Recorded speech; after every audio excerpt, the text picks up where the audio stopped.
ژوند او زندگی به هله قیمتي هله به ارزښت پیدا کړي چې په دې ژوند کې انسان د خپل رب اطاعت ته مخ کړي.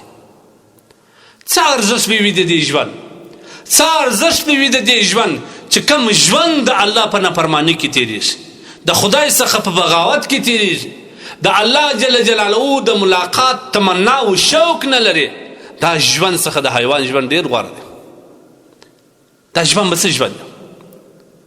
د الله حبیب صلی الله تعالی علیه وسلم فرمایي په تاسو کې غوره کس هغه دی، په تاسو کې غوره کس هغه دی چې الله دته عمر دراز عمر ورکړي، ډېر عمر ورکړي، خو دی د خپل عمر د الله په اطاعت کې تېر کړي. دا الله ته محبوب کس دی. او په تاسو کې شر یا شریر کس هغه دی، در ټول شریر کس په تاسو کې هغه دی چې الله دته ډېر عمر ورکړی وي، د دا ټول عمر سره د کلان عمره سره د دې چې دی په اخر کې ضعیف هم سي، بیا هم د خدای د نافرمانۍ څخه لاس نه واخلي، د خپل عمر یې ټول د الله په نافرمانۍ کې تېر کړي. د دې ژوند به بیا څه ارزښت، دا ژوند به بیا څه خوند وکړي، دا به څه خوند وکړي. نبي علیه الصلاة والسلام دعا کوي: ای الله، هغه کسان چې په تا باندې ایمان راوړی دي، ستا پر وحدانیت باندې ایمان لري او زما پر رسالت باندې شاهد وي، ای الله ته هغه کس ته ستا د ملاقات د محبت توفیق ورکړه چې ستا سره د ملاقات مینه او محبت پیدا کړي، او ای الله د ده سره د اسانۍ معامله او فیصله وکړه. سبحان الله. هغه کس چې د الله د وحدانیت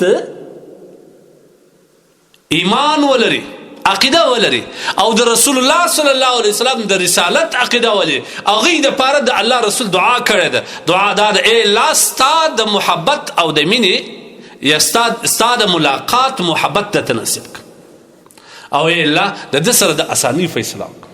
هغه کسان چې پر تا ایمان نه لري، هغه کسان چې زما رسالت نه مني، پر هغه باندې ګواه او شاهد نه وي، ای الله د هغه سره د سختۍ معامله وکړه. خدای ستا د ملاقات محبت هغوی ته په زړه کې مه اچوه.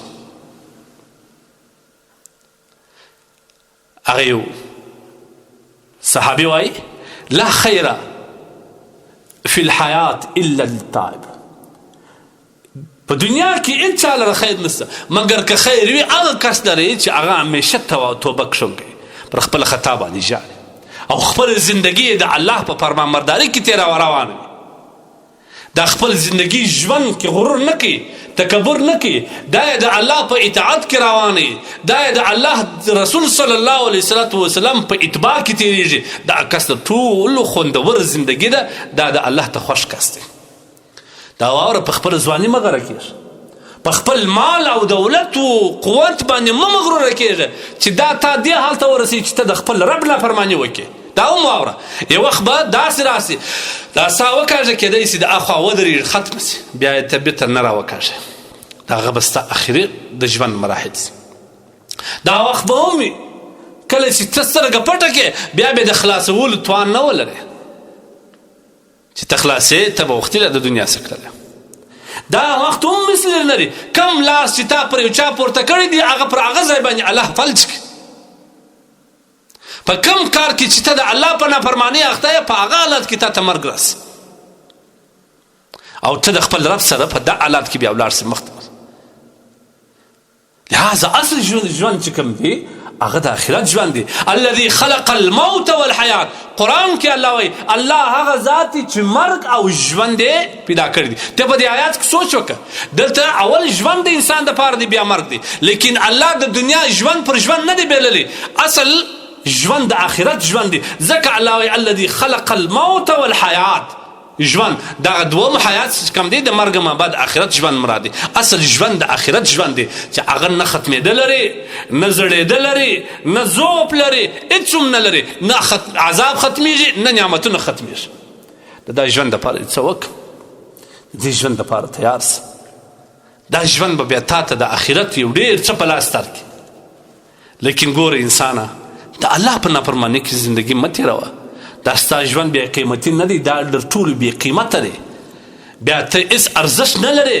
ستا مرګ چاته ارزښت نه لري. ستا مرګ به د انسانانو د خلاصون دپاره یو خیر وي. ستا معاشره کې به ستا په مرګ باندې خلک خوشحاله وي چې څه سو ته د دغه نافرمان څخه موږ خلاص. داسې ژوند وکړه چې ستا روح ارزښت پیدا کړي، ته ارزښت پیدا کړي، ستا زندگی ارزښت پیدا کړي، ستا په مرګ باندې خلک وژاړي، ستا په نشتون باندې غټه خلا راسي، ستا په تګ باندې خلک پریشان وي. دا ژوند اصلي ژوند دی. هغه ژوند نه دی.